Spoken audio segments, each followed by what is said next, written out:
बिस्मिल्लाहिर्रहमानिर्रहीम। आज हम खैबर पख्तूनख्वा बोर्ड की बुक फॉर क्लास 10 के लिए chapter number 7 introduction to trigonometry की लास्ट एक्सरसाइज रिव्यू एक्सरसाइज 7 का पार्ट नंबर 2 करते हैं। इसमें हम क्वेश्चन नंबर 2 से लेकर क्वेश्चन नंबर 10 तक के जो क्वेश्चन हैं उसको सॉल्व करते हैं। क्वेश्चन 2 है कि कन्वर्ट, ये हमारे पास क्वेश्चन है जिसमें हमने 45 डिग्री 35 मिनट एंड 30 सेकंड को डेसिमल फॉर्म में कन्वर्ट करना है। ये एंगल है जो हमें इस फॉर्म में गिवन है, इसको हमने डेसिमल फॉर्म में कन्वर्ट करना है। तो इसके लिए इस 35 मिनट को भी डिग्री में कन्वर्ट करना है और इस 30 सेकंड को भी डिग्री में कन्वर्ट करना है। 1 डिग्री में 60 मिनट होते हैं और 1 मिनट में 60 सेकेंड्स होते हैं। यानी डिग्री जो है उसको फिर और 60 पार्ट्स में डिवाइड किया गया है। तो 1 डिग्री में 60 मिनट होते हैं और 1 मिनट में 60 सेकेंड होते हैं। इसका मतलब है कि 1 मिनट किसके इक्वल होगा? वो इक्वल होगा 1/60 डिग्री। इस 60 को इस साइड पे ले आए तो 1/60 डिग्री हो जाएगा। 1 मिनट जो है वो 1/60 डिग्री के इक्वल है, यानी 1 मिनट जो है वो 1 डिग्री का 60th पार्ट है। इसी तरीके से 1 सेकेंड वो 1/60 मिनट के इक्वल है और 1 सेकेंड इज इक्वल टू, अगर हम इसको दोबारा डिग्री में कन्वर्ट करना चाहेंगे तो देखें 1 मिनट जो है वो 1/60 मिनट के इक्वल है। तो यहाँ पे 1/60, ये तो 1/60 का मतलब है कि 1 सेकंड में 1/60 मिनट है। अगर हम इसको भी डिग्री में कन्वर्ट करेंगे तो इसके साथ एक 60 और भी मल्टीप्लाई कर लेंगे तो ये अब डिग्री में कन्वर्ट हो गया। या सिंपल वर्ड में 1 सेकंड इज इक्वल टू वो 1/3600 डिग्री के इक्वल है। तो अगर आपके पास ये दो इंफॉर्मेशन है, ये तो आपको मैंने समझाने के लिए ये डिटेल से कर दिया है, बस ये याद रखें कि 1 minute is equal to 1/60 degree and 1 second is equal to 1/3600 degree के इक्वल है। अब हमने 45 डिग्री 35 मिनट एंड 30 सेकंड को कन्वर्ट करना है। इन सब के ऊपर आप डिग्री लिख लें, क्योंकि अब हमने इसको डिग्री में इस तमाम वैल्यू को कन्वर्ट करना है। 45 तो ऑलरेडी डिग्री में मौजूद है, प्लस इस 35 मिनट को भी डिग्री में कन्वर्ट करना है तो 60 से डिवाइड कर लेंगे, प्लस और इस 30 सेकंड को भी डिग्री में कन्वर्ट करना है तो 1/3600 के साथ डिवाइड कर लेंगे। तो अब ये हमारे पास डिग्री आ जाएगा। 45 प्लस 35/60, इससे आता है 0.58333। बस यहाँ पे 2 दफा 3 लिख लेंगे, यानी पॉइंट के बाद हमने 4 डेसिमल ली है। प्लस 30 को 3600 पे डिवाइड करेंगे, इससे आता है 0.0083। ऊपर सबकी डिग्री है, इज इक्वल टू इन सबको ऐड कर लेंगे, इससे आता है 45.5916 और इसके ऊपर ये डिग्री लगा लेंगे। तो ये हमने 45 डिग्री 35 मिनट एंड 30 सेकंड को 45.5916 डिग्री में कन्वर्ट कर। तो ये इसका डेसिमल फॉर्म है। आपकी बुक में ये आंसर जो है ये गलत है।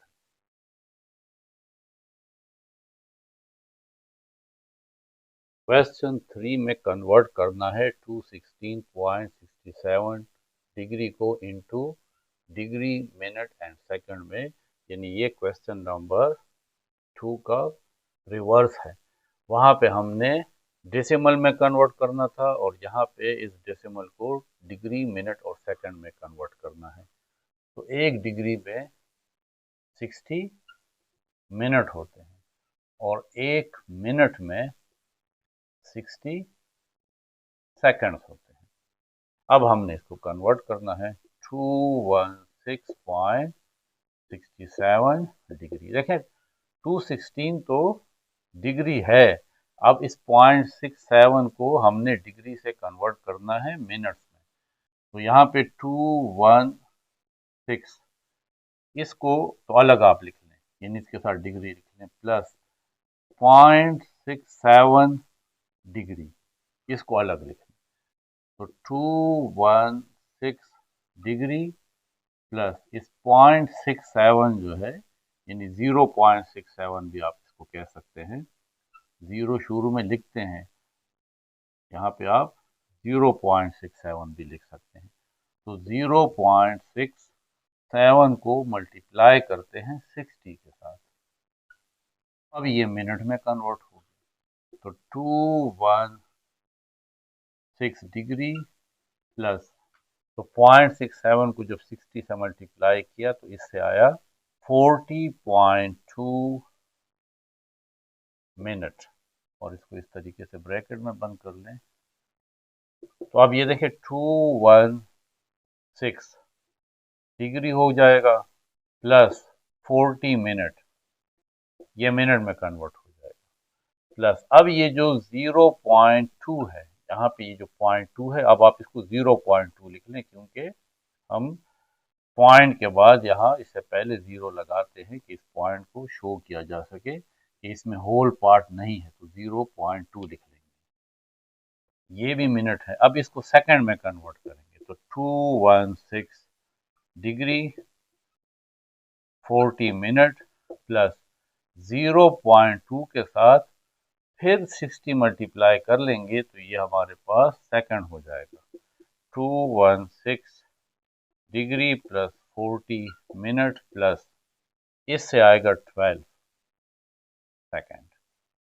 तो कंप्लीट आंसर हो जाएगा 216 degree 40 minute and 12 second.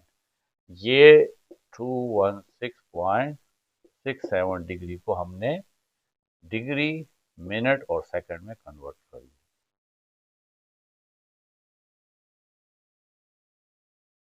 Question 4 है कि through how many radian does a minute of a clock turn through in 45 minutes in 1 our.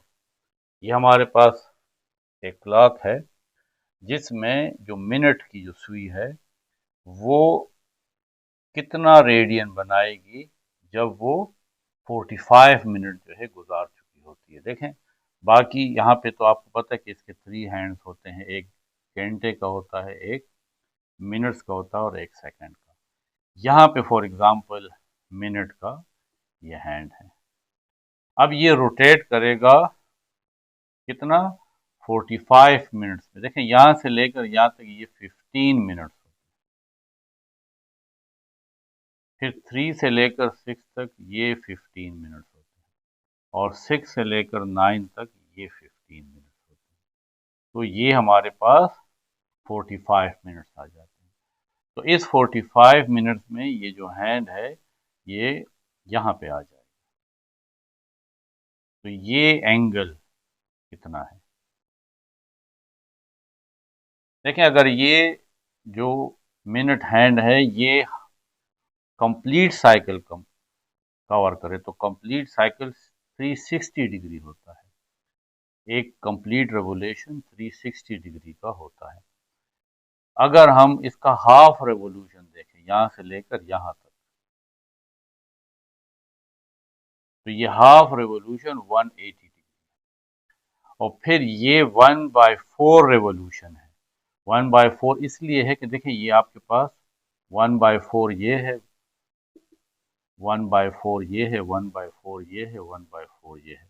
तो 1/4 प्लस 1/4 प्लस 1/4 प्लस 1/4, 4 एलसीएम ऊपर आ जाएगा, 1 plus 1 plus 1 plus 1 is equal to 4/4 1। यानी complete revolution या complete जो चक्कर है उसमें 4 1/4 होते हैं।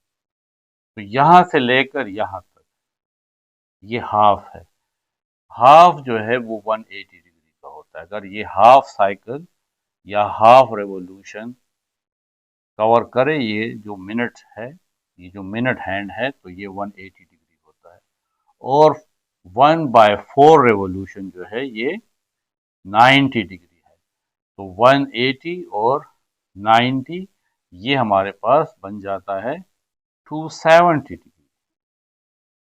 180 डिग्री और 90 डिग्री ये आता है 270 डिग्री। तो ये जो मिनट हैंड है ये हमारे पास 45 मिनट्स में 270 डिग्री जो है वो एंगल बनाता है। तो इस 270 को हमने रेडियंस में कन्वर्ट करना है। तो यहाँ पे हम लिख लेते हैं कि 1/2 of complete revolution is equal to 180 degree. आधा 1/2 का मतलब हाफ रेवोल्यूशन जब ये मिनट हैंड कवर करती है तो वो 180 डिग्री है। और 1/4 ऑफ कंप्लीट रेवोल्यूशन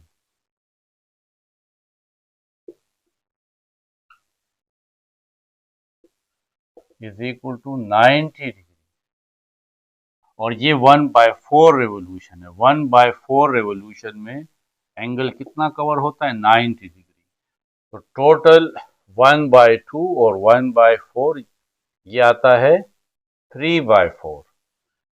1/2 प्लस 1/4, इसको अगर आप एलसीएम लें तो 4 LCM, 2 2s are 4, 2 1s are 2 plus 4 1s are 4 और 1, तो इससे आता है 3/4। तो 3/4 रेवोल्यूशन जो है उसमें ये कितना कवर करेगा? 270 डिग्री। 3/4 of complete revolution.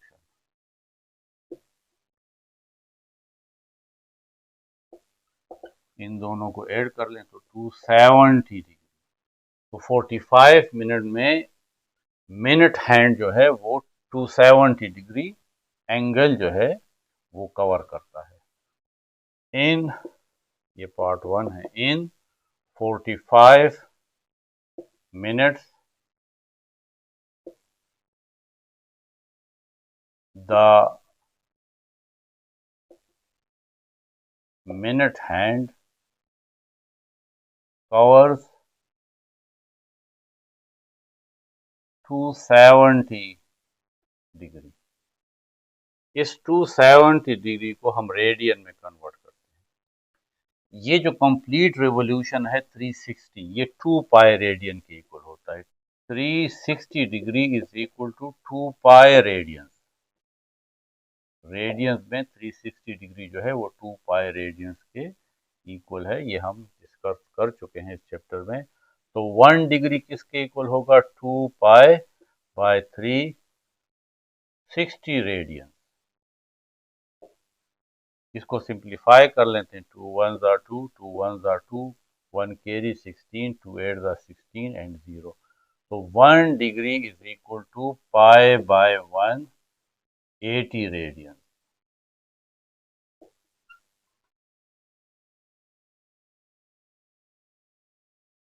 तो 270 डिग्री कितने रेडियंस के इक्वल होगा? तो इसके साथ मल्टीप्लाई कर लें। 270 degree multiply pi by 180 radian. 0 0 के साथ cancel, 9 2s are 18, 9 3s are 27। तो 270 डिग्री इक्वल होता है 3π/2 रेडियन। 3π/2 रेडियन। तो यहाँ पे हमें पता लग गया कि 45 मिनट्स में ये 3π/2 रेडियन कन्वर्ट करेगा। इन 45 minutes the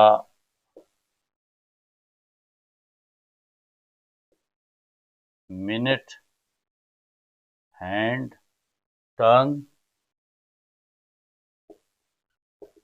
3π/2 radians. 3π/2 radians.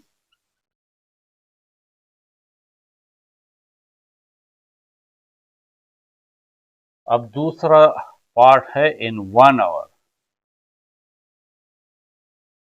1 our में 60 मिनट होते हैं और ये जो मिनट हैंड है ये 1 आवर में कंप्लीट रेवोल्यूशन कवर करता है। एक पूरा चक्कर जो है वो काट चुका होता है। तो 1 hour is equal to 60 minutes. तो in 1 hour the minute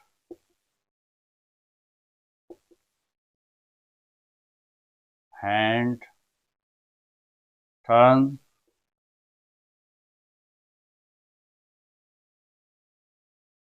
360 degree,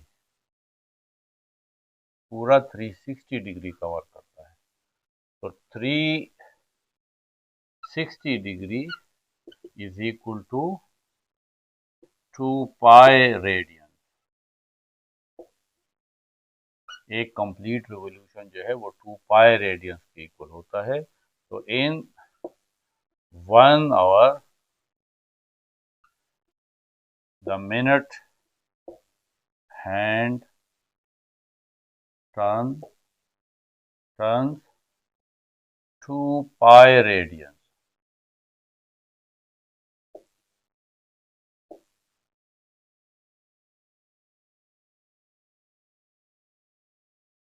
question 5 है कि find the coterminal angles of 190 and -250 degree.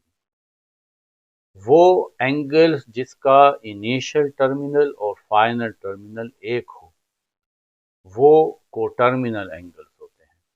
और इन कोटर्मिनल एंगल के दरमियान जो डिफरेंस है, वो फर्क है, वो 360 डिग्री का होता है। किस तरीके से देखें, ये हमारे पास एक्स एक्सिस है, ये वाई एक्सिस है। पहला एंगल है 190। एंगल हमेशा पॉजिटिव एक्सिस है। देखें, पॉजिटिव एक्सिस है, ये यहां से स्टार्ट होगा और क्योंकि ये पॉजिटिव 190 है तो एंटी क्लॉकवाइज इस तरह मूव करेगा। तो यहां से स्टार्ट होगा, ये है 90। ये दूसरा क्वाड्रेंट जब कवर करेगा तो ये 180 और यहां पे आके 190, यहां से लेकर यहां तक 180 और ये 10, तो 190। तो ये हमारे पास रे है, इसका इनिशियल टर्मिनल ये है और फाइनल टर्मिनल ये है। इस एंगल का इनिशियल टर्मिनल साइड ये है और ये इसका फाइनल टर्मिनल साइड है। तो ये जो एंगल है ये 190। अगर 190 के साथ 360 ऐड करें, 190 के साथ 360 ऐड करें तो 0, 15, 1, ये 550 आता है। तो ये जो 550 है ये 190 का कोटर्मिनल है, क्योंकि अगर आप 950 एंगल बनाएं तो वो भी यहाँ पे आएगा। देखें, यहां से लेकर यहां तक जो है वो 180 है। अब ये रे एक कंप्लीट चक्कर जब लगा लेगी 360 का तो वापस यहां पे आ जाएगी। तो यहां से लेकर यहां तक 190 और 190 के साथ फिर एक कंप्लीट साइकिल जब ये कवर करती है तो ये हमारे पास 550 का एंगल हो जाता है।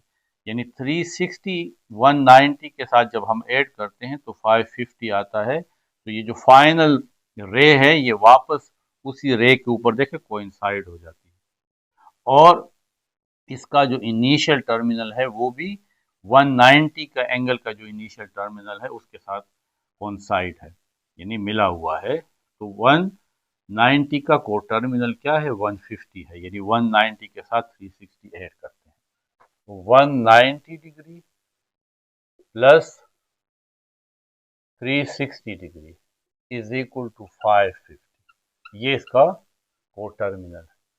और अगर 190 में से 360 माइनस करें तो वो भी को टर्मिनल एंगल आएगा, इससे आता है -170 डिग्री। वो किस तरीके से, तो ये -170 किस तरीके से को टर्मिनल है, ये रे जो है यहां से मुड़ के आई है यहाँ पे तो 190 है।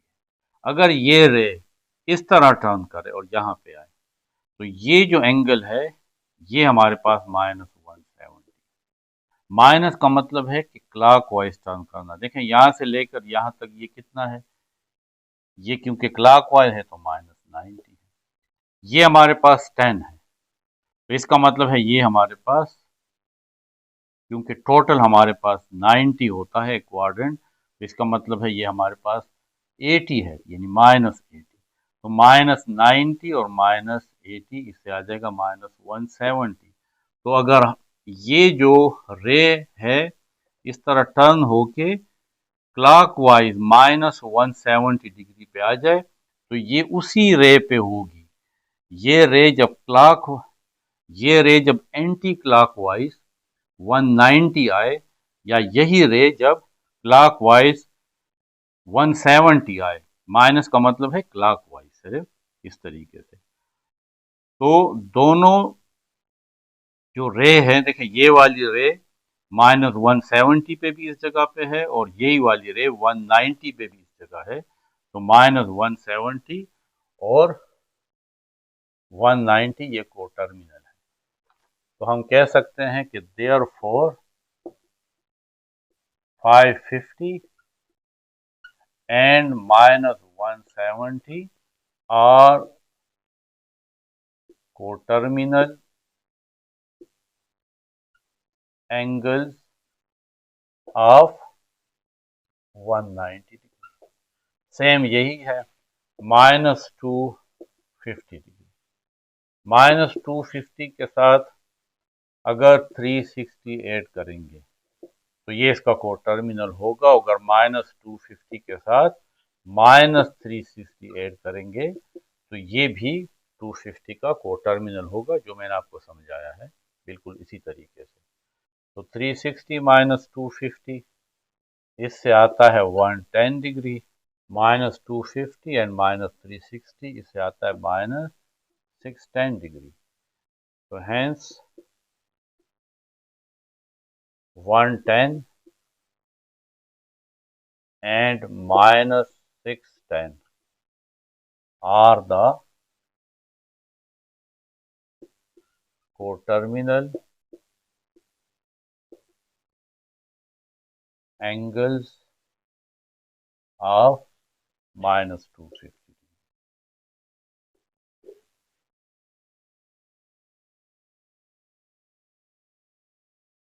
क्वेश्चन नंबर 6 में हमें find the trigonometric ratios of 390 और पार्ट 2 में -240 डिग्री इसके ट्रिग्नोमेट्रिक रेशियोज, ये sine 390, cos 390, tangent 390, cosecant 390, secant 390 and cotangent 390, ये सब फाइंड करना है।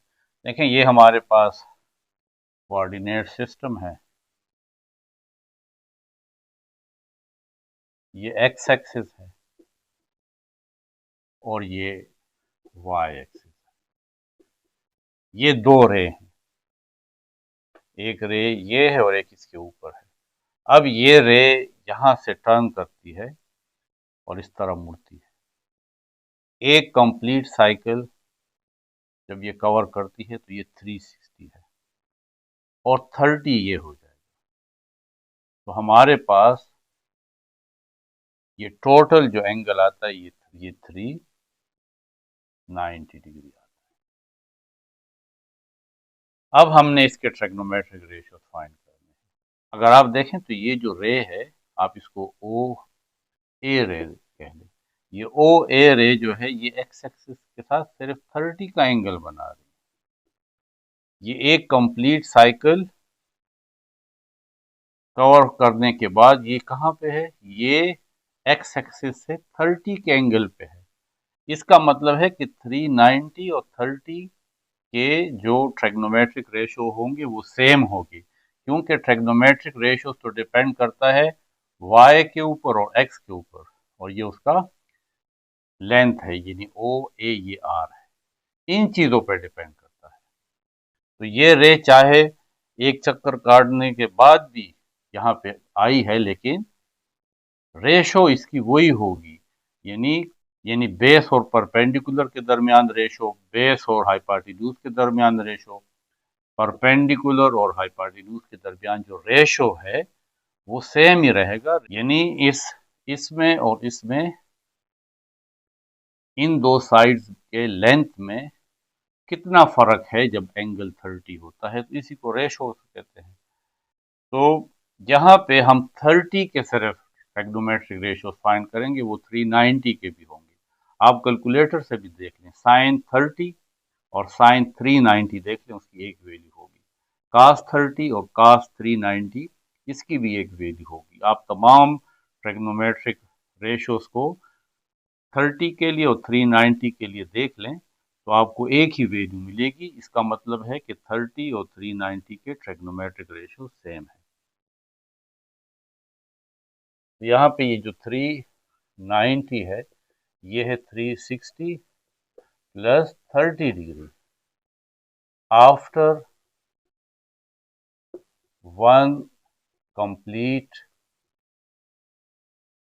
रेवोल्यूशन, यानी एक कंप्लीट चक्कर लगाने के बाद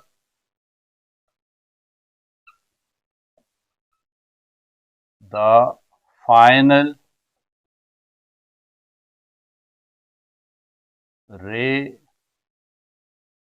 is at 30 degree from positive x-axis. So we find the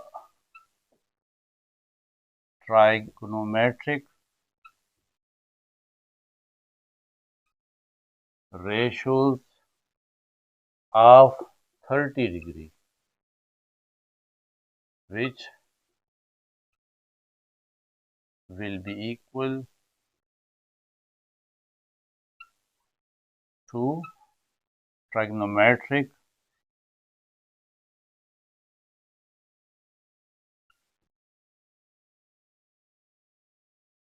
ratios of 390. हम एक इक्विलेटरल ट्राइंगल लेते हैं। इक्विलेटरल ट्राइंगल उसे कहते हैं जिसके तमाम साइड्स और तमाम एंगल इक्वल होते हैं। ए बी सी, ये एक इक्विलेटरल ट्राइंगल है। इसका हर एक साइड हम 2a लेते हैं। 2a इसलिए लेते हैं कि जब हम इसको हाफ करेंगे तो वो a बन जाएगा, तो हमारी कैलकुलेशन आसान होगी। और इसके तमाम एंगल जो हैं वो 60 डिग्री है।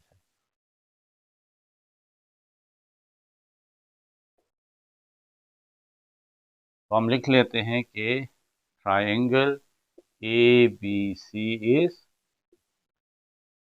equilateral triangle in which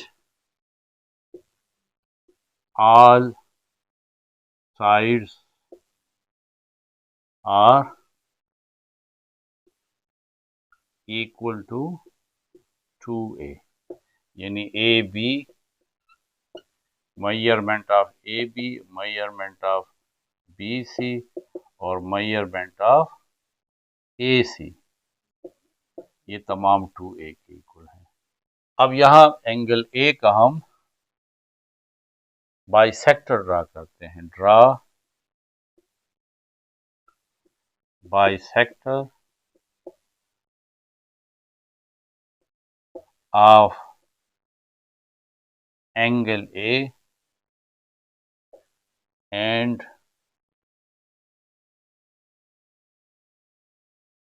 meet BC at D। ये जो बाइसेक्टर है ये इस BC को पॉइंट D पे मिलता है। तो ये जो एंगल बाइसेक्टर है ये इस BC को दो हिस्सों में डिवाइड करेगा। तो A ये हो जाएगा और A ये हो जाएगा। इसी वजह से हमने BC को 2A रखा था। और ये तमाम एंगल 60 है तो इसका हाफ 30 हो जाएगा। अब हम देखें ये हमारे पास 30 के लिए हम ट्रिग्नोमेट्रिक रेशियो इसकी मदद से फाइंड करेंगे। ये जब हम लेंगे ना एंगल, जब ये लेंगे तो एंगल के साथ वाला जो साइड होगा ये बेस होगा और एंगल के अपोजिट ये परपेंडिकुलर होगा। और ये 90 है तो 90, क्योंकि ये राइट बाइसेक्टर है तो 90 के सामने वाला साइड ये हाइपोटेन्यूज होगा। अब हमें ट्रिग्नोमेट्रिक रेशियो तो फाइंड करनी है, लेकिन पहले हम इस बेस को फाइंड कर लें। इन ट्रायंगल ABD हाइपोटेन्यूज स्क्वायर यानी AB square is equal to base square AD square plus perpendicular square BD square. AB हमारे पास है 2A, इसका square is equal to AD तो फाइंड करना है प्लस, और BD हमारे पास है A तो A स्क्वायर, 2 स्क्वायर आ जाएगा 4 और A स्क्वायर, ये A स्क्वायर इस साइड पे आ जाएगा तो minus A square AD whole square. तो 4A square minus A square से आ जाएगा 3A square is equal to AD square. तो फिर AD किसके इक्वल होगा, तो AD स्क्वायर, इसका भी स्क्वायर रूट ले लेंगे और 3A स्क्वायर इसका भी स्क्वायर रूट ले लेंगे। तो ये स्क्वायर और square root cancel, AD is equal to 3 के ऊपर स्क्वायर रूट आ जाएगा और यहाँ पे स्क्वायर और स्क्वायर रूट कैंसिल, A आ जाएगा। अब हम तमाम ट्रिग्नोमेट्रिक रेशियोज फाइंड करते हैं। हमें AD भी फाइंड हो गया अंडर द रूट 3A।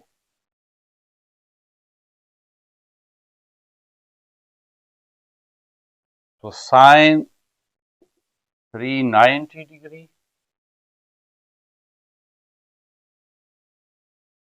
और मैंने आपसे कहा था ना कि साइन 30 डिग्री ये इक्वल होंगे।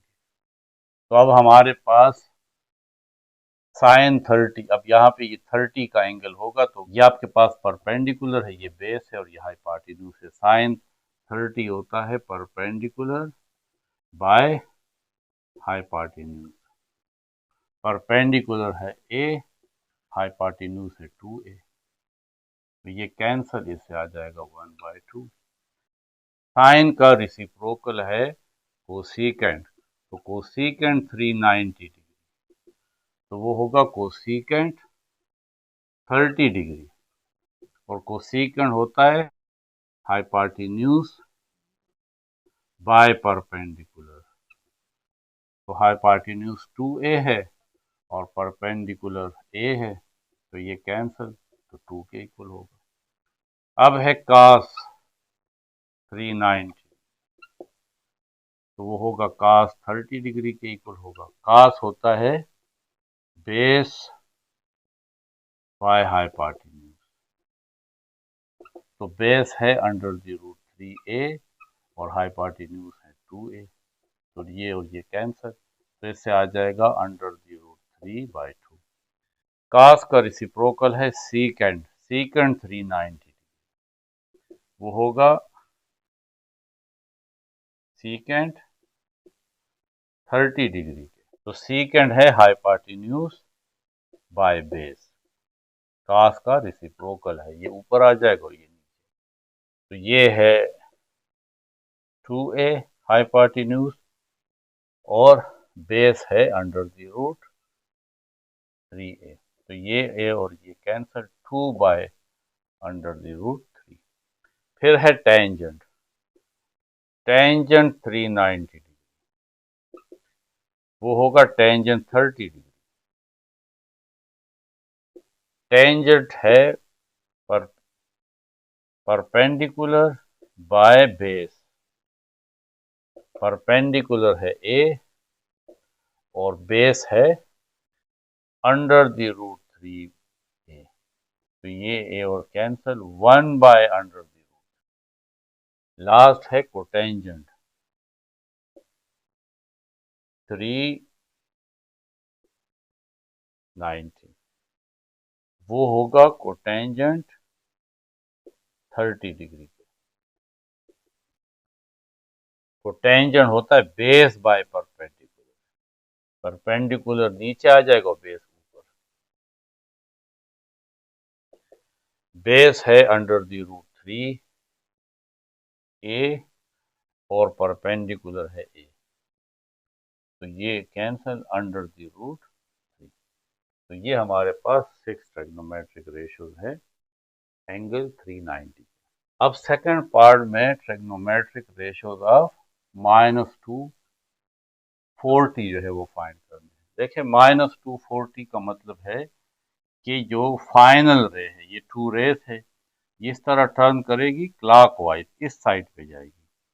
पॉजिटिव एंगल एंटी क्लॉकवाइज होता है और नेगेटिव एंगल क्लॉकवाइज। तो ये आ जाएगा, यहां से लेकर यहां तक है 180, ये हाफ साइकिल जो है ये 180।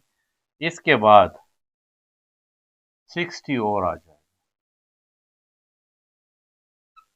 तो ये कंप्लीट एंगल जो है यहां से लेकर यहां तक ये -240 डिग्री है।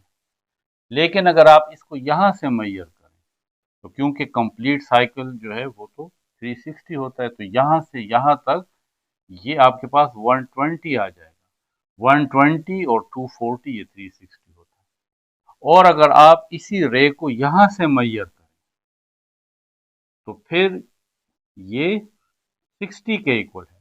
तो अगर हम 60 के ट्रिग्नोमेट्रिक रेशियो फाइंड करें, तो वो इक्वल होगा -240 के। यानी आप कैलकुलेटर से साइन 120 निकालें, साइन 60 निकालें और साइन -240 निकालें, सबका आंसर एक आता है। क्योंकि फाइनल रे तो इसी जगह पे है, चाहे 120 से मेजर हो, चाहे -240 से मेजर हो, या ये 60 से मेजर हो। कि ये जो फाइनल रे है ये डिपेंड कर रहा है एक्स की वैल्यू पे, ये नेगेटिव एक्स है इस साइड पे, y पॉजिटिव है y की वैल्यू पे, और इसकी लेंथ r के ऊपर। इन तीन चीजों पे डिपेंड कर रहा है। तो अब आप 60 के लिए तमाम ट्रिग्नोमेट्रिक रेशियोज फाइंड कर लें, यानी वो 120 के भी ट्रिग्नोमेट्रिक रेशियोज होंगे और -240 के भी होंगे।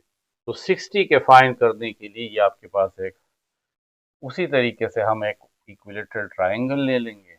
इस इक्विलेटरल ट्रायंगल को हम ए बी सी का नाम दे देंगे। इसके तमाम जो लेंथ है वो 2a की इक्वल हो जाएंगे, और यहां से एक परपेंडिकुलर ड्रा करेंगे जो इस बी सी को पॉइंट डी पे बाइसेक्ट करेगा। क्योंकि इसके तमाम एंगल 60 हैं, ये भी 60, ये भी 60 और ये भी 60 है, तो इसका हाफ ये वाला 30।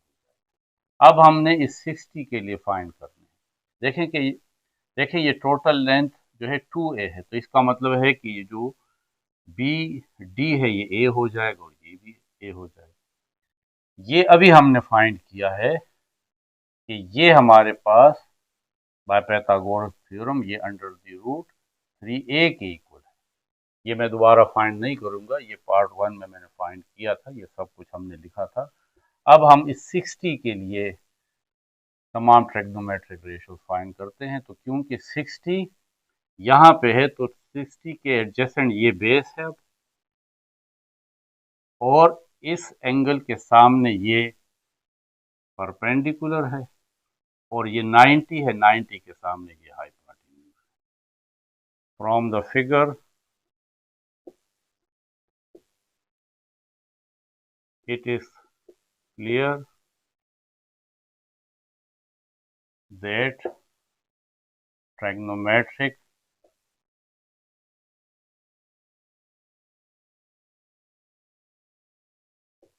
ratios of 60 degree, 120 degree and minus 240 degree are same. तो हम साइन -240 डिग्री या साइन 120 डिग्री या साइन 60 डिग्री, क्योंकि ये इक्वल है तो हम साइन 60 के इस ट्राइंगल की मदद से फाइंड कर लेंगे। साइन होता है परपेंडिकुलर बाय हाइपोटेन्यूज। तो परपेंडिकुलर हमारे पास है अंडर द रूट 3a और हाइपोटेन्यूज है 2a। तो a और a cancel, under the root 3/2। Sine के बाद आप ले लें साइन का रेसिप्रोकल कोसेकेंट, कोसेकेंट -240 डिग्री, ये इक्वल होगा कोसेकेंट 120 डिग्री, क्योंकि आपस में इक्वल है ये तमाम रेशो, या कोसेकेंट 60 डिग्री।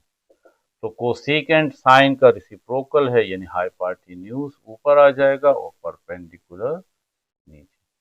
हाइपोटेन्यूज है 2a और परपेंडिकुलर है under the root 3a। a और a कैंसल, 2/√3। फिर है cos -240 डिग्री या cos 120 डिग्री या cos 60 डिग्री। cos होता है बेस बाय हाइपोटेन्यूज। बेस हमारे पास है a और हाइपोटेन्यूज है 2a, तो a और a कैंसल, 1/2। अब हमारे पास cos के बाद इसका रेसिप्रोकल है सीकेंट, सीकेंट -240, ये इक्वल होगा सीकेंट 120 डिग्री या secant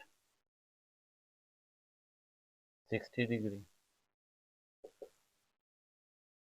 cos base by hypotenuse है, सीकेंट होगा हाइपोटेन्यूज बाय बेस, क्योंकि ये इसका रेसिप्रोकल है। हाइपोटेन्यूज है 2a और बेस है a, यानी ये वाली वैल्यू ऊपर आ जाएगी और ये नीचे, तो a और a कैंसल, इससे आ जाएगा 2। फिर है tangent, tangent -240 degree, tangent 120 degree या टेंजेंट 60 डिग्री। तो टेंजेंट होता है परपेंडिकुलर बाय बेस। परपेंडिकुलर है अंडर द रूट 3a और बेस है a, तो a और a cancel, under the root 3। Last है कोटेंजेंट, कोटेंजेंट -240 डिग्री इक्वल है कोटेंजेंट 120 डिग्री इक्वल है कोटेंजेंट 60 डिग्री, जो इक्वल है ये परपेंडिकुलर बाय बेस है, कोटेंजेंट है बेस बाय परपेंडिकुलर। तो बेस है a और परपेंडिकुलर है अंडर रूट 3a। a और a कैंसल, 1/√3। अब एक और बात है कि यहाँ पे ये जो साइन लिखे हुए हैं प्लस माइनस, ये किस तरह लिखने हैं। ये जो फाइनल रे है ये हमारे पास सेकंड क्वाड्रेंट में है। सेकंड क्वाड्रेंट में साइन पॉजिटिव होता है क्योंकि साइन थीटा वो होता है परपेंडिकुलर बाय हाइपोटेन्यूज। तो देखें परपेंडिकुलर y है और हाइपोटेन्यूज r है। तो y की वैल्यू ऊपर की तरफ पॉजिटिव होती है और r तो हमेशा ही पॉजिटिव रहता है क्योंकि ये तो लेंथ है। तो साइन की वैल्यू पॉजिटिव है सेकंड क्वाड्रेंट में। तो इसका मतलब है कि साइन 60 की वैल्यू हमारे पास पॉजिटिव आएगी। इसका जो रिसिप्रोकल है साइन का कोसिकेंड, तो कोसिकेंड भी सेकंड क्वाड्रेंट में, क्योंकि वो हाइपोटेन्यूज बाय परपेंडिकुलर के इक्वल होता है, यानी r बाय y। तो ये हमारे पास सेकंड क्वाड्रेंट में ये भी पॉजिटिव है। जब साइन पॉजिटिव है तो ये भी पॉजिटिव है, तो दोनों पॉजिटिव है। इस वजह से कोसिकेंड के साथ भी, कोसिकेंड -240, कोसिकेंड 120 और कोसिकेंड 60। तो कोसिकेंड 60 क्योंकि ये जो रे है ये सेकंड क्वाड्रेंट में है और कोसिकेंड सेकंड क्वाड्रेंट में पॉजिटिव है, तो इसको भी पॉजिटिव रहने देंगे। अब आ जाए कास की तरफ। Cos theta, cos theta equal होता है बेस बाय हाइपोटेन्यूज। अब यहाँ पे बेस देखें माइनस है, यानी एक्स की वैल्यू माइनस है। बेस है एक्स और हाइपोटेन्यूज है आर। तो इस वजह से सेकंड क्वाड्रेंट में कास माइनस होगा और इसका रिसिप्रोकल, कास का रिसिप्रोकल है सीकेंड थीटा, वो है हाइपोटेन्यूज बाय बेस। तो हाइपोटेन्यूज आर है और बेस माइनस एक्स है, इस वजह से इसका साइन भी माइनस होता है। तो कास के साथ भी हम माइनस लगाएंगे, यानी कास 60, कास 60 फर्स्ट क्वाड्रेंट में नहीं है बल्कि ये कास 60 सेकंड क्वाड्रेंट में है, इस वजह से इसके साथ माइनस आएगा और इसके रिसिप्रोकल के साथ भी यहाँ पे माइनस आएगा।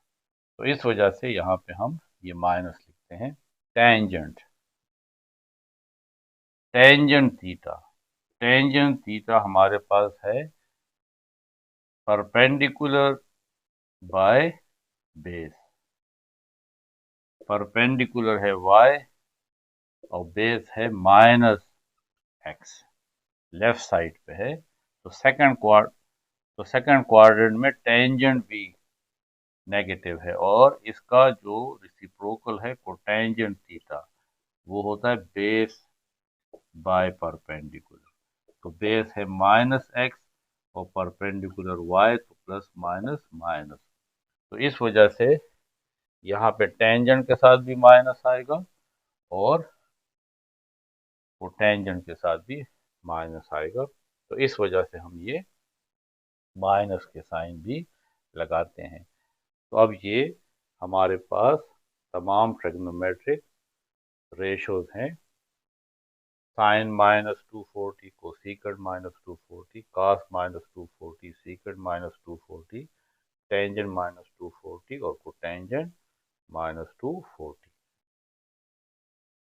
इन सब के साथ आप लिख सकते हैं कि theta lies in second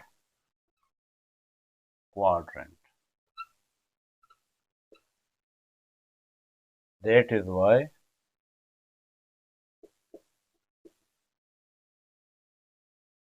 we put sign of negative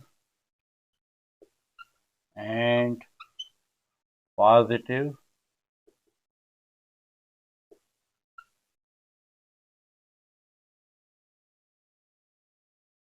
question 7 part 1 में इस आइडेंटिटी को हमने प्रूफ करना है, तो हम लेफ्ट हैंड साइड ले लेंगे 1 माइनस साइन थीटा और 1 प्लस साइन थीटा और इसके ऊपर स्क्वायर रूट है। 1 माइनस साइन थीटा और 1 plus sine theta. 1 plus sine theta का कंजुगेट है 1 minus sine theta. 1 minus sine theta से मल्टीप्लाई भी करते हैं और 1 माइनस साइन थीटा के साथ डिवाइड करते हैं। इस तरह के क्वेश्चन इसी तरीके से कंजुगेट के तरीके से फाइंड होते हैं।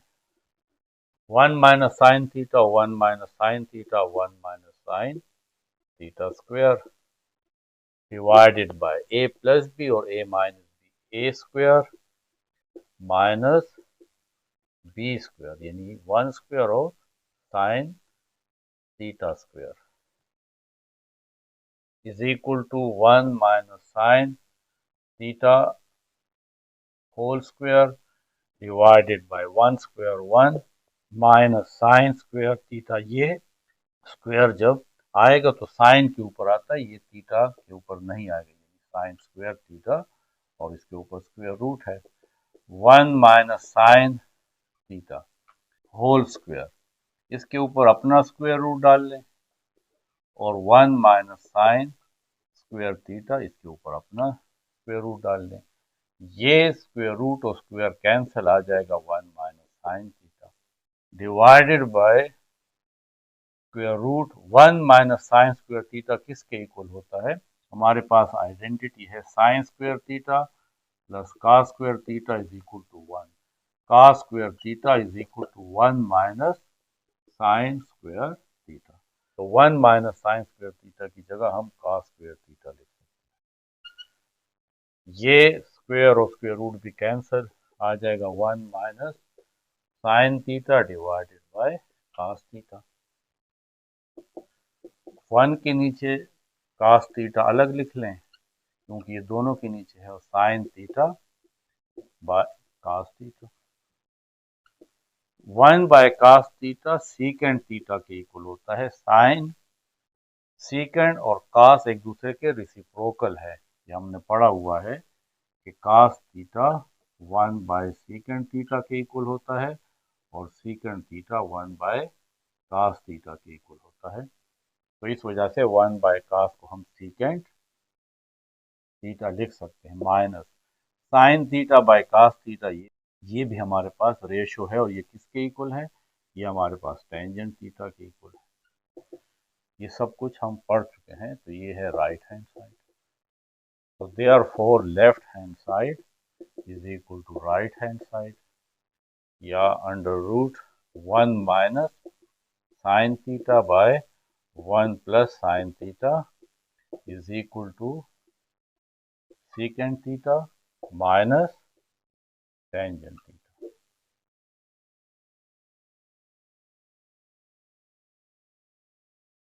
सेकंड पार्ट में ये आइडेंटिटी है, ये 1 के इक्वल है। तो left hand side 2 cos theta secant theta minus tangent theta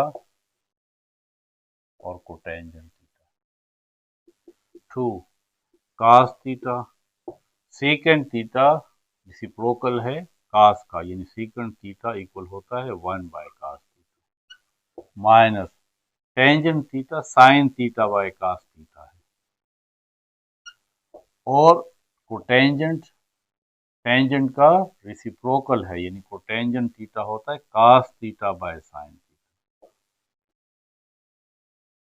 तो साइन थीटा और sine theta cancel, cos theta और cos थीटा कैंसिल, यहाँ पे भी cos थीटा और cos theta cancel, 2 1 or 2 minus ये कैंसिल तो यहाँ पे 1 आ जाता है क्योंकि हर जगह 1 ही होगा। तो 2 माइनस 1 से 1 आता है, ये right hand side. Therefore, left hand side is equal to right hand side 2 cos theta secant theta minus tangent theta cotangent theta, ये 1 के इक्वल है। तो ये हमारा प्रूफ है।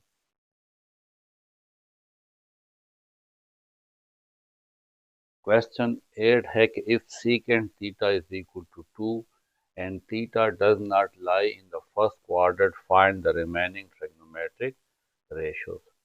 सेकेंड थीटा गिवन है, इसकी वैल्यू 2 है, और ये भी कहा है कि थीटा फर्स्ट क्वाड्रेंट में नहीं है, तो बाकी जो ट्रिग्नोमेट्रिक रेशियोज है उसको फाइंड करना है, यानी sine theta, cos theta, tangent theta, cotangent theta और कोसेकेंट थीटा। ये हमारे पास देखें कोऑर्डिनेट सिस्टम है, ये एक्स एक्सिस है और ये वाई एक्सिस है। अब यहाँ पे ये टू रेज हैं, कोइंसाइड है एक दूसरे के साथ, एक इनिशियल रे है और एक ये टर्मिनल है। ये टर्मिनल रे इस तरीके से मूव करते हुए इस क्वाड्रेंट में आ जाती है। अब इस क्वाड्रेंट में थीटा ये है, ये जो है ये थीटा है, चाहे आप इसको ये थीटा लें या यहाँ पे ये थीटा लें। अब ये जो टर्मिनल रे है ये फर्स्ट क्वाड्रेंट में नहीं है, यहाँ पे इन्होंने कहा कि देखिए theta does not lie in the first quadrant, तो फिर थीटा कहाँ पे है? गिवन ये है कि secant theta is equal to 2, secant positive है, और सीकेंट पॉजिटिव कहाँ पे है? देखें यहाँ पे ये जो है ये x है, ये हमारे पास y है और ये r है, ये जो रे का लेंथ है या रेडियस ये r है, ये हमारे पास y है। तो फर्स्ट क्वाड्रेंट में x भी पॉजिटिव है और y भी पॉजिटिव है। अगर रे सेकंड क्वाड्रेंट में हो तो यहाँ पे x नेगेटिव है और ये देखिए ये रे सेकंड क्वाड्रेंट में और y पॉजिटिव है। अगर ये रे मुड़ के थर्ड क्वाड्रेंट में आ जाए तो थर्ड क्वाड्रेंट में ये x माइनस है और y भी माइनस है। फोर्थ क्वाड्रेंट, ये फोर्थ क्वाड्रेंट है, इस फोर्थ क्वाड्रेंट में x पॉजिटिव है और y नेगेटिव है क्योंकि डाउनवर्ड है। अब सीकेंड जो है वो कास का रेसिप्रोकल है, यानी सीकेंड 1 बाय कास थीटा है इज इक्वल टू 2। तो जब सीकेंड 1 बाय कास है, इसका मतलब है कि कास फोर्थ क्वाड्रेंट में पॉजिटिव है। कास फोर्थ क्वाड्रेंट में इसलिए पॉजिटिव है, कास हमारे पास कास थीटा है बेस बाय हाइपोटेन्यूज, तो बेस यहाँ पे देखें पॉजिटिव है, तो कास क्योंकि यहाँ पे पॉजिटिव है तो सीकेंड इसका रेसिप्रोकल है वो भी पॉजिटिव है। तो ये जो हमें कहा जा रहा है कि theta does not lie in the first quadrant, इसका मतलब है कि थीटा फोर्थ क्वाड्रेंट में है। तो अब हम इस फोर्थ क्वाड्रेंट में ये तमाम रेशियोज फाइंड करेंगे। तो यहाँ पे हमारे पास secant theta is equal to 2 है। अब सीकेंड इक्वल होता है जिस तरीके से कास थीटा हमारे पास होता है बेस यानी x बाय हाइपोटेन्यूज r, तो सीकेंड थीटा इसका रेसिप्रोकल है r बाय x, इसके रेसिप्रोकल है।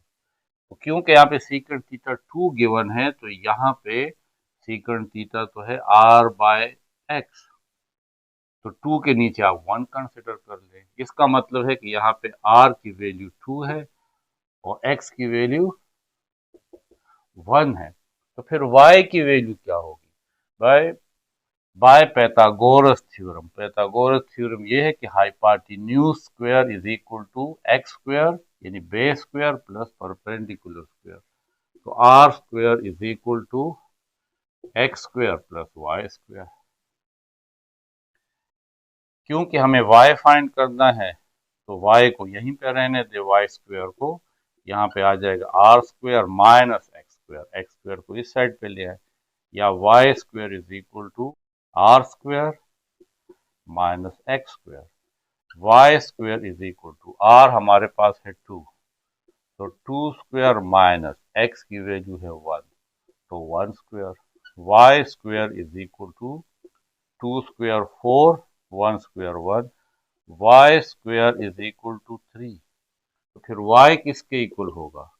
दोनों साइड का स्क्वायर रूट लेने, वाई स्क्वायर का भी स्क्वायर रूट ले लें और 3 का भी स्क्वायर रूट ले लें। तो स्क्वायर और स्क्वायर रूट कैंसिल, y की वैल्यू आ जाएगी plus minus under the root 3।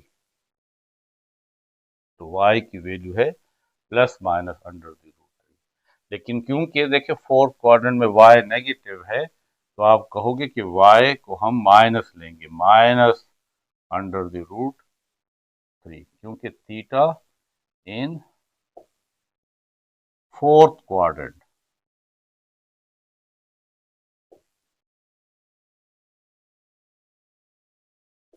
अब आपने रिमेनिंग ट्रिग्नोमेट्रिक रेशियो फाइंड करनी है। ट्राइगोनोमेट्रिक रेशियोज, पहला है कास थीटा। कास थीटा होता है बेस यानी x बाय हाइपोटेन्यूज। x की वैल्यू 1 है और हाइपोटेन्यूज 2 है। साइन थीटा, साइन थीटा है y बाय r। y की वैल्यू है माइनस अंडर द रूट 3 और r हमारे पास 2 है। साइन, फिर है टेंजेंट थीटा। टेंजेंट थीटा होता है परपेंडिकुलर बाय बेस। परपेंडिकुलर है माइनस अंडर द रूट 3 और बेस 1 है, यानी minus under the root 3। Tangent के बाद कोटेंजेंट है। कोटेंजेंट होता है वो टेंजेंट का रेसिप्रोकल है। Cotangent y by, tangent y by x है और कोटेंजेंट x बाय y है। x की वैल्यू 1 और y minus under the root 3। Last हमारे पास कोसेकेंट रह जाता है, वो यहां पे लिख लेते हैं। कोसेकेंट थीटा, कोसेकेंट साइन का रेसिप्रोकल है कोसेकेंट। तो साइन थीटा तो y बाय r है, तो कोसेकेंट होगा r बाय y। r है 2 और y है माइनस अंडर द रूट 3। तो ये हमारे पास 1 2 3 4 5 एंड 6, ये 6 हमारे पास ट्रिग्नोमेट्रिक रेशियोज हैं फोर्थ क्वाड्रेंट के लिए। आप फिर इन माइनस को सामने भी लिख सकते हैं, इसको ना नीचे लिखें ना ऊपर, बल्कि यहाँ पे लिखें minus 1 by under the root 3। इसी तरीके से इसको भी -2 बाय अंडर द रूट 3 लिख लें। साइन को फिर मिडल में लिखा जाता है।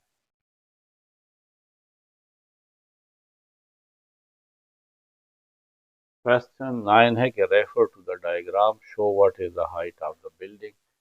ये हमारे पास एक बिल्डिंग है, इस डायग्राम की मदद से हमने height of the building find करनी है। एंगल हमारे पास यहां से मेजर हुआ है, यहां से लेकर यहां तक का डिस्टेंस 85 मीटर है।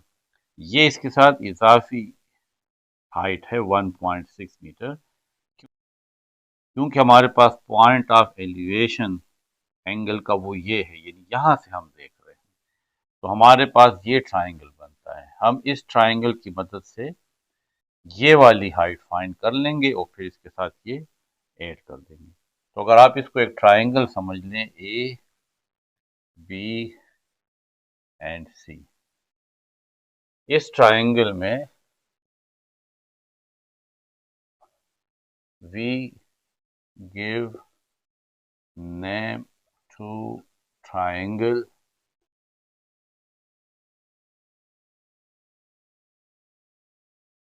ए B and C. A C height of building above 1.6 meter, above 1.6 meter is, यानी यहां से हाइट, उसको हम ए सी से शो कर लेंगे। Distance from the building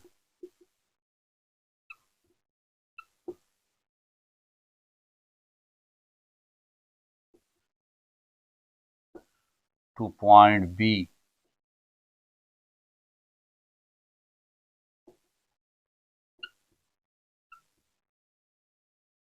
is, इसको BC कह लेंगे, ये BC ये है 85 मीटर। एंगल ABC वो है 26.5 डिग्री। अब ये हमारे पास ट्राइंगल है, इन ट्राइंगल ABC, क्योंकि हमें बेस गिवन है और परपेंडिकुलर फाइंड करना है, तो बेस्ट ट्रिग्नोमेट्रिक रेशियो जो है वो टेंजेंट थीटा है, टेंजेंट थीटा। लेकिन थीटा की जगह हम लिखेंगे angle ABC is equal to perpendicular AC by base BC। Tangent angle ABC is 26.5 degree is equal to AC find करना है। इसके साथ आप यहाँ पे मेजरमेंट भी लिख सकते हैं, measurement of AC divided by and measurement of BC is 85 meter. 85 को इस साइड पे ले आएंगे तो 85 multiply tangent 26.5 degree is equal to measurement of AC। 85 multiply tangent 26.5, इससे आता है 0.4986 is equal to measurement of AC। अब इस वैल्यू को 85 से मल्टीप्लाई करते हैं, इससे आ जाता है 42.381, और क्योंकि इसका जो यूनिट है मीटर है तो यहाँ पे भी मीटर लिख लें। ये हमारे पास है मेजरमेंट ऑफ AC। तो total height of the building, total height of the building, तो ये AC है, मेजरमेंट ऑफ AC प्लस ये जगह भी है, ये जगह गाड़ियों की खड़े करने के लिए है, तो ये इजाफी है। हमें डिस्टेंस गिवन है, तो फिर हमारे पास जो लेंथ आएगी वो ये ऊपर वाला हिस्सा होगा, ये नीचे वाला हिस्सा इसमें ऐड कर लेंगे, और वो है 1.6 मीटर। तो AC हमारे पास है 42.381 मीटर प्लस 1.6 मीटर,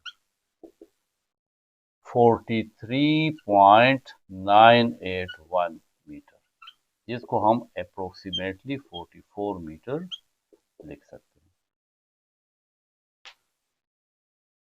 क्वेश्चन 10 है कि from a point on the level ground 125 feet from the base of the tower, ये हमारे पास टावर है, इस टावर के बेस से, यहाँ से ये हमारे पास 125 feet from the base of a tower, the angle of elevation, यहाँ से कोई उसको देख रहा है तो ये एंगल ऑफ एलिवेशन कितना है 57.2 डिग्री, यानी उसकी आंख इस टॉप के साथ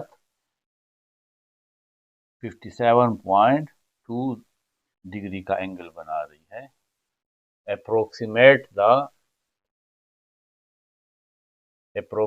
the height of the tower to the nearest foot, यानी इसकी हाइट की। तो देखें हमारे पास ये एक ट्रायंगल है, इस ट्रायंगल को हम A, B और C का नाम दे सकते हैं।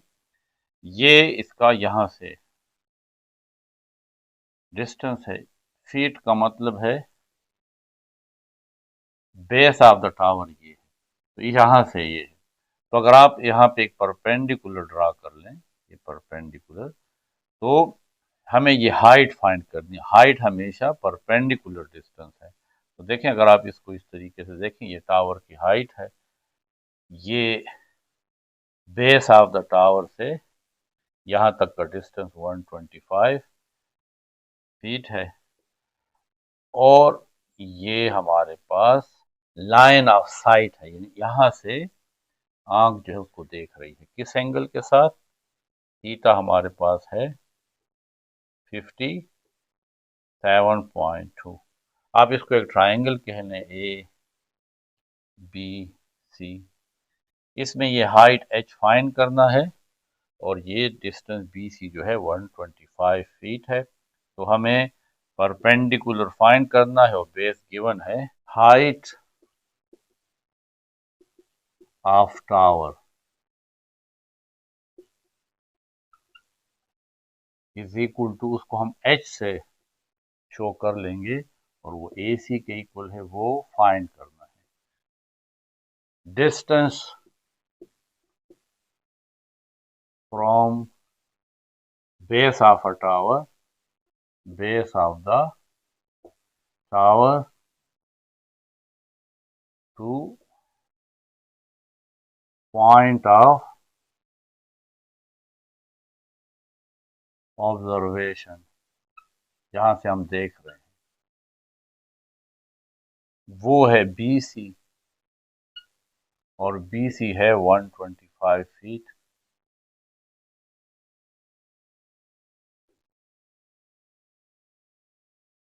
तो in triangle A B C, tangent theta is equal to है परपेंडिकुलर यानी A C bye B C.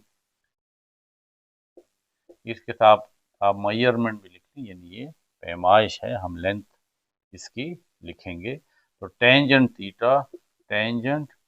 Theta है 57.2 डिग्री इज इक्वल टू ए सी, वो एच है, और बी सी 125 है। 125 को इस साइड पे लें तो 125 मल्टीप्लाई टेंजेंट 57.2 डिग्री, इससे हमें हाइट मिल जाएगी टेंजेंट 57.2। टेंजेंट 57.2 से आता है 1.55 मल्टीप्लाई 125, ये हाइट के इक्वल है, इससे आता है 193.75। और क्योंकि ये हमारे पास डेटा जो है वो फीट में है तो इसके साथ भी फीट लिखेंगे, ये हाइट है। तो हाइट ऑफ द टावर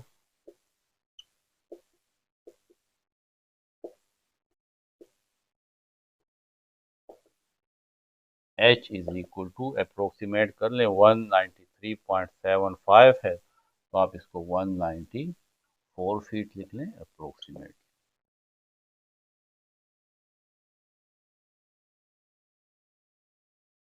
तो ये इस चैप्टर का लास्ट लेक्चर।